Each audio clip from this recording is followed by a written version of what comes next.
طرف بڑھوں گا۔ ریاست صاحب، بات یہ آتی ہے کہ قوانین کی بات کی جاتی ہے، پاسداری کی بات کی جاتی ہے، اور ایسے قوانین جن کے بارے میں آج شاید خاقان عباسی صاحب جو کہ ابھی بھی قابل احترام ہیں، اور نواز شریف صاحب ان کا اکثر ذکر کرتے ہیں، یعنی ان کے دل میں ان کے لیے بڑی جگہ بھی موجود ہے۔ آپ سمجھتے ہیں کہ جو کچھ قانون سازی ہو رہی ہے اور جو کچھ ہم نے دیکھا، جو کچھ ہوا جلسے کے بعد اور جس طرح گرفتاریاں ہوئیں، اس میں آپ کا کیا رائے ہے کہ اس میں ملک کے حالات بہتر ہوں گے، یا پھر جو تقاریر ہوئیں، میں ساتھ یہ بھی شامل کروں گا جو اشتعال انگیز تقاریر تھیں اداروں کے لیے، صحافیوں کے لیے، ہم نے بھی پروٹیسٹ کیا ہوا ہے، آج بھی پروٹیسٹ ہو رہا تھا پشاور میں، اسمبلی کے سامنے تمام صحافی کر رہے تھے، تو اس طرح کی اشتعال انگیزی بھی نہ ہونی چاہیے، اور اس طرح کے پھر اس کے بعد ریئیکشن تو آتا ہی آپ کو پتہ ہے۔ بسم اللہ الرحمن الرحیم۔ سب سے پہلے تو عاصم بھائی، بات یہ ہے کہ جو آپ نے قوانین کی بات کی، جو ایک جماعت پی ٹی آئی، اس کو آپ نے این او سی دیا، آپ نے ساتھ 40 کنڈیشنز لگا کے وہ آپ نے ان کو دیا، جبکہ آئین کے اندر لکھا ہوا ہے آرٹیکل 15، آرٹیکل 16 اور article 17، freedom of movement, freedom of assembly, freedom of association, یہ آپ کا کانسٹیٹیوشنل فنڈامنٹل رائٹ ہے، آپ نے دے دیا ہے۔ لیکن میں نے پہلی دفعہ کسی ملک کے اندر جلسہ کرنے کے لیے کنڈیشنز کے ساتھ ایک این او سی دینا میں نے دیکھا ہے، جو کبھی ایسا نہیں ہے، چونکہ یہ تو کانسٹیٹیوشنل رائٹ ہے، وہ ہر پولیٹیکل پارٹی کا حق ہے۔ اب آپ نے شکر ہے اس میں یہ کنڈیشن نہیں لگائی کہ تمام ورکرز اور لیڈر یونیفارم میں آئے کہ اگر آپ نہیں آئے تو آپ کا این او سی کینسل ہو جائے گا۔ بات یہ ہے کہ جمہوریت اگر آپ نے چلانی تو ہر پولیٹیکل پارٹی کو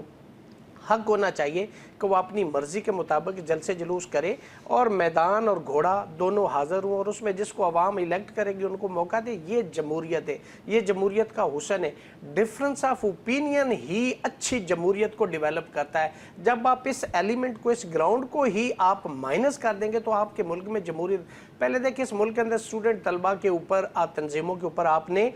پابندی لگا رکھی ہے، نرسری آپ کے پاس لیڈرشپ کی آئی نہیں رہی، ہمیشہ جو اسٹوڈنٹس ہوتے ہیں ان میں سے لیڈرز آتے ہیں۔ دو دہائیاں تقریباً ہو گئی ہیں، پابندی لگے ہوئے تو 2 دہائیاں ہو گئی، کسی نے بھی آپ کی ہر جماعت نے اس کے اوپر کوئی ایکشن نہیں لیا۔ عاصم بھائی، میں عرض کرتا ہوں کہ جب پابندی نہیں تھی تو میرے خیال میں کوئی جو مرڈر کی ریشو تھی اسٹوڈنٹس کی، وہ میرا خیال کوئی 60-70 تھے، تو جب پابندی لگا دی گئی تو اس کے بعد میرا خیال کو 150-200 اس کے جو سپین آف ٹائم ہے اس کے اندر ریشو رہی۔ تو اس کا مطلب یہ ہوا کہ پابندی لگا دینا کوئی ایفیکٹو ثابت نہیں ہوا۔ یہ طلبہ کی میں بات کر رہا ہوں۔ تو ہمیں یہ چیزوں کو، یہ انسٹیٹیوشنز ہیں، ان سے نرسری آئے گی، آپ ان کو پروموٹ کرو، آپ سیاسی کلچر ملک کے اندر پروموٹ کرو۔ اب جہاں تک لیجسلیشن کا تعلق ہے،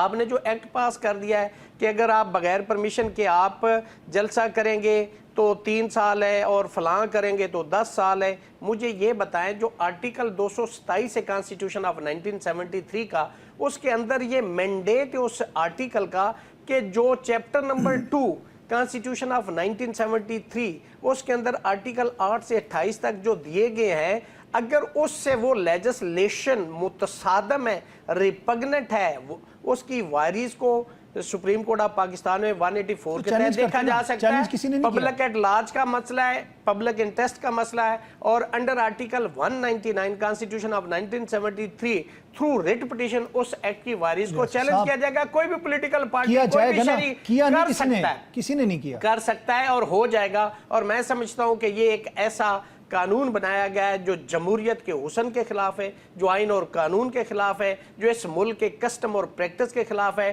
آپ ملک کے اندر لوگوں کو بولنے کا حق دو، آپ گلے مت دباؤ۔ آپ جتنا سپرنگ کو نیچے دباتے ہیں نا، وہ اتنی سپیڈ سے اوپر آتا ہے۔ تو اس لیے وہ چیزیں، اگر آپ نے اس ملک کا پارا نارملائز کرنا ہے تو چیزوں کو بھی نارملائز کریں، ایک دوسرے کو فٹ کرتے ہیں۔ آج سیاستدان ان کو فٹ کر رہے ہیں، کل آنے والے ان کو فٹ کریں گے۔ یہ فٹ کا جو سلسلہ ہے جب تک جاری رہے گا، نہ جمہوریت ہے، نہ اس ملک کے اندر معیشت ٹھیک ہو سکتی، نہ آپ کا ملک کا نظام ٹھیک ہو سکتا ہے۔